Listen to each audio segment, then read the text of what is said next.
Good morning and welcome to the Baker Farm. I'm George, and today I'm going to show you what I consider to be the perfect waterer for backyard chickens.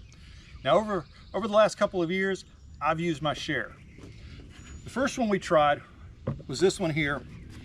It has a bowl down here at the bottom that catches the water. There's a valve underneath the container here that as this tray fills up, it stops the water flow and keeps it from overflowing. A couple reasons I don't like this. One, a lot of trash and dirt get in this bottom tray, and I'm constantly cleaning it out. I like to have my chickens have very clean water and keep it as clean as I can, and this just caused a lot of problems because dirt, bedding, poop, everything would get in this little tray. The other problem we had with this particular one, I probably need to throw it away, is that valve in the bottom eventually stopped working, so the tray would constantly overflow and I'd constantly be filling it up with water. The second style we had are these little bowls that would screw in to either a bucket, a PVC pipe, or whatever. My first problem with them is they didn't come with any nuts on the back. Now I could have gone and bought nuts, but they didn't come with them. They did, however, come with this nice little gasket here, which would kind of keep the water in. Now the other problem is the way they work is the chickens have to be trained to tap this little lever here. And these levers would get gummed up also with dirt and trash, and eventually I'd have to take them apart and clean them out.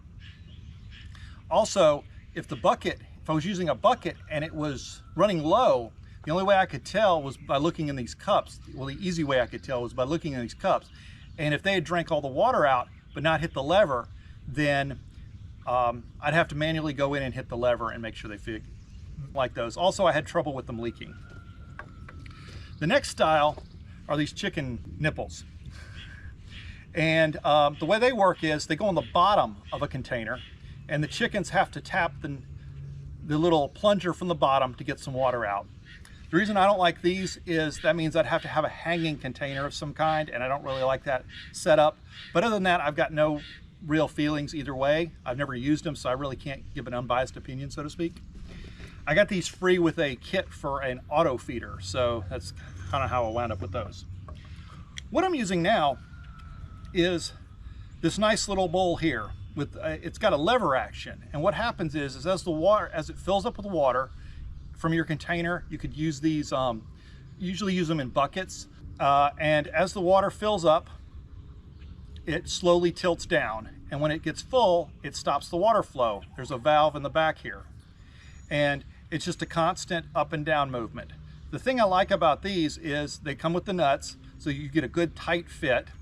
Also, I can easily see at a glance if there's any water left in the bucket, because if they're full, they've got water. If they're not, they will have water shortly. Today, I'm going to show you how to use these in a bucket to make a great waterer.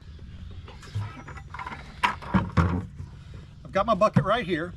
Now, one thing about buckets, they're made out of plastic, of course, and you want to make sure you get the right type of plastic for your chickens so that they don't get sick, and you consequently don't get sick from their eggs. There's a lot of different kinds of plastics out there, and most of your good ones will have a triangle symbol on the bottom here. I don't know if you can see that, with a number in it. Now, I will put a link in the description to the website I use to determine what's food safe and what's not food safe. Now, you can spend extra and get a quote-unquote food safe bucket, but I found that these are just as good. This one is a 2, and that means that it's food safe. Now, you can get some other types of containers from your various stores, Lowe's, Target, Walmart, wherever, that are plastic, but they don't have that triangle on them with a number. And what that means is you really don't know what's in that plastic. It could have pollutants, it could have all kinds of chemicals, all kinds of stuff you just don't want in your chicken water. So make sure that triangle's there, and make sure you get one that's recommended food safe for food. Now, I'll also leave a link to these cups in the description. I got them from Amazon, and you can go straight through and get that.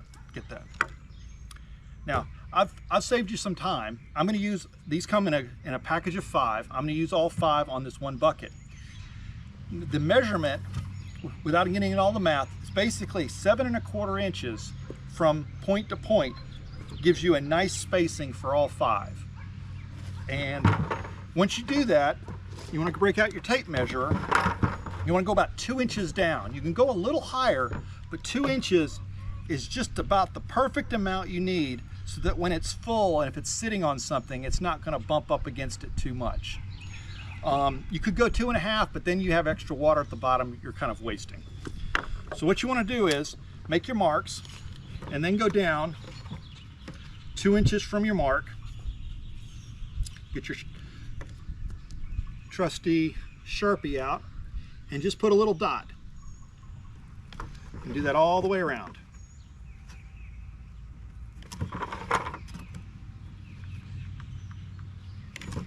It is starting to rain, so I'm going to hope I'm going to beat this rain.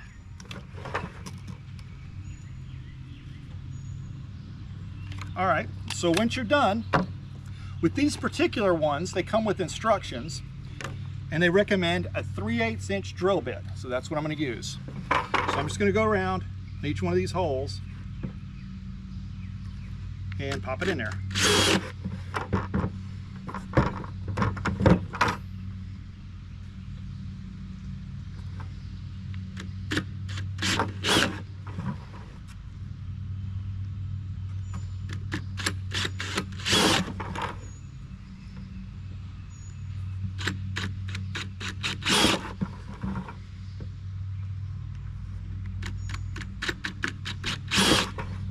All right, that's all done. Then all you have to do is get your little cup, pop it through the hole, and then cinch down the nut. Just make sure it's straight. Kind of get it nice and snug. You don't have to get, you don't have to muscle on it too hard. Now, one thing I found with these buckets, and it happened with me with a 2-gallon bucket, is if the top seals too tightly, the cups can't fill because it will actually build a vacuum. I haven't experienced that with these larger buckets, and I'm going to let this one go. But you may find that you'll need to, with smaller buckets, you may need to drill a very small hole, just enough to get some air in. Like maybe no bigger than 1/8 of an inch would probably work, but you may have to experiment. And that will keep your vacuum from forming as they drink down the water.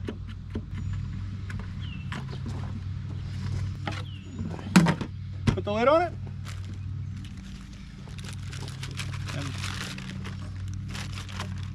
And there we go. That's all there is to it. So now I'll fill it up with water and I'll put it in the chicken coop. Now the chicken coop with the larger birds, I usually put this on a full-size cinder block, and that is plenty, that's a perfect height. I've got bantams, a couple of silkies, and we've also got some larger birds. They all can drink from it just perfectly. For my smaller birds, which aren't quite large enough yet, I'll put it on a couple of thinner paving blocks, just enough to get it up off the ground so these cups can flex nicely and also keep trash from getting into it. Well, there you go. I hope you enjoy it. I hope it helps you out a lot and you find that it makes your life a lot easier like I have mine. So have a wonderful week, an awesome harvest, and I hope to see you again soon. Thank you.